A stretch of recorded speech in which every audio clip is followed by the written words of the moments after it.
Hey, lovely people. Welcome back to Suhe Speaks, your one-stop shop for all reviews. Welcome back, and today is going to be nothing short of exciting. We have a very exciting subject to talk about. As you can see with the backdrop, we're talking about Loki Season 2. So buckle up, we're going to get it started. But first thing first, make sure you hit that like button, subscribe so you're always notified. Go out there, click, it's a little tap, just tiny. Just do it, support this channel, help me grow so I can come back and give you more information of things I love to do, like watch and talk about these type of shows. So let's get it started. Without further ado, here's Loki Season 2. Let's get it.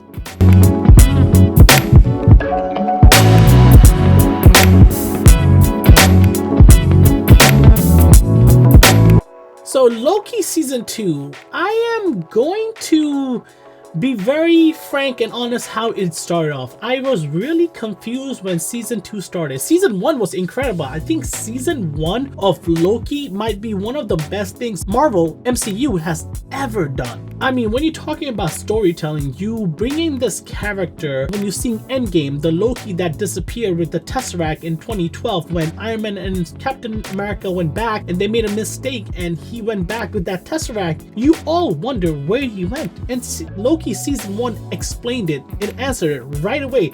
And it was one of my curious questions. And I'm glad MCU actually sometimes fills in the holes, and this was one of the occasions that paid off massively for them. So you have this villain who was the biggest bad guy of Avengers 1, who is the brother of Thor, and you give him this story which turns out to be a massive connection to phases 3, 4, 5 and beyond. I mean, Loki started all. Loki introduced us to Thanos, Ronan, every single person that the time stones, it existed with Loki. So Loki's already a crucial part of MCU, and you're gonna give this villain its own arc, like his own redemption series. And at first you're like, okay, let's see where it goes. You get introduced to TVA and you see that Loki is confused where he is, but now he starts working with Mobius and he's trying to hunt down everything. He finds his variants, and then one of the variants, Sylvie, ends up being, you know, his attraction. Yes, it's weird, but we see in Game of Thrones.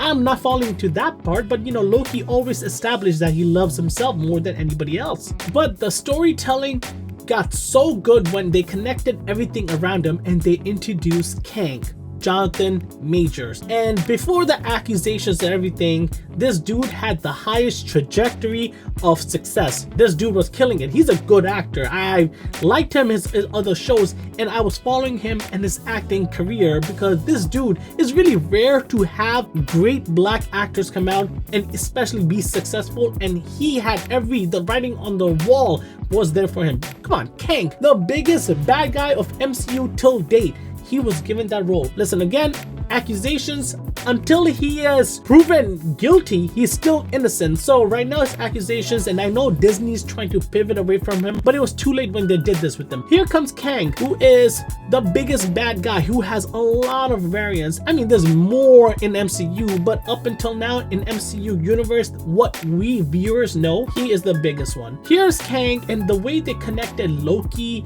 Sylvie, and everything, and the choices they made basically opened up the whole multiverse, timeless, everything was connected. Doctor Strange was given, Spider-Man was given. There's so many series and shows that came out that is connected with this. It's such wonderfully done. It was done so nicely, connected the show to the entire history and future of MCU. Then the allegations, the accusations came out. We didn't know exactly which direction to go. Here comes Season 2 of Loki. I had a feeling after this whole thing happened with Disney, when they are slowly trying to get away from Johnaton Majors and they pause Kang Dynasty and everything, I had a feeling that after Ant-Man and Loki, which they already committed so much to it, they're gonna pivot away from it. And I wondered if Loki Season 2 would do it. And again, this is spoilers for those who haven't watched this. I apologize. Go watch Season 1, watch Season 2. I think before getting started, if you want to know my honest opinion, this show is incredible.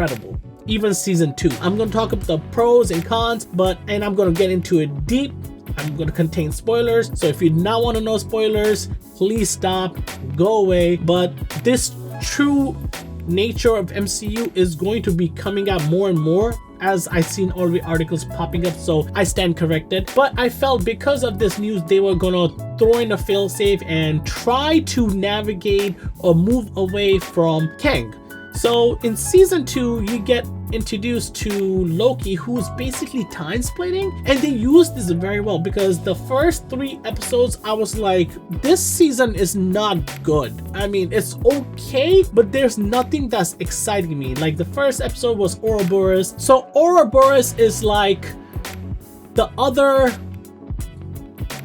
part of the TVA that is like He Who Remains. Not as powerful, but he technically gets the credit to creating the guidelines for TVA. He wrote it, but he got this idea from Victor, who is the variant of He Who Remains, Kang. So there's a whole thing. So you see Ouroboros get introduced in this, and I love Ouroboros, the character, the actor, just everything was good. You see that the time loom is breaking, so you have Loki, who's basically splitting from time. I mean, he just can't control it. He's in one place, then he goes to another place, then he goes to another place, and they're trying to figure out what happens. As you go with the show, the whole plot of the show, and I'm gonna keep it very steady, I am not gonna drill too deep into it. I can give you everything. Episode 1 about Ouroboros, episode 2 was about getting Hunter X5, Breaking Bad. They basically had to bring him here. He was living in another timeline. You know, it's wrong for TVA people to actually think about future or the life they had, and that was a lot of this story. A lot of this season was about every single person in the TVA at one point were humans, or somewhere in history, somewhere in this world, where they got pulled into this and they're living infinite life, maintaining the sacred timeline. And the whole purpose of this was, at the end of season 1, Sylvie killed Kang, or He Who Remains, and broke the sacred timeline, making multiple timelines, and the time loom couldn't control it. So many branches were happening, and there were people on the other side going and pruning galaxies, like universes, and it's wrong that you can, and you had other side of TVAs who were stopping that. You cannot do genocide to everybody. You're still killing billions of people, it doesn't matter. And they're trying to contain the sacred timeline, and they're committing all this genocide. And then Miss Minutes and Renslayer have their own agenda. They're working for He Who Remains to bring him back. Renslayer is giving the TVA guideline back in like 1893. She gave the TVA guideline to Victor, who basically ended up making his own time loom. Mobius and Loki go back, Renslayer, they go back, they bring him back. There was a whole fight scene and everything with them fighting over Victor, the variant, because they need to bring him back and use his variant to unlock and help them with the time loom to fix it. There's a whole thing that happens. While this is happening, I'm telling myself, I'm like, I still don't see anything special. Yes, Johnaton Majors was killing his his acting role. He is just fantastic at that, but it just didn't feel like Loki season 1. And then here comes episode 5 and 6, where at the end of episode 4, you see where all the time loom and everything is just breaking, and Loki can't control it. This is a Loki show, and I felt for the first few episodes, it didn't feel like a Loki show. It felt like everybody else.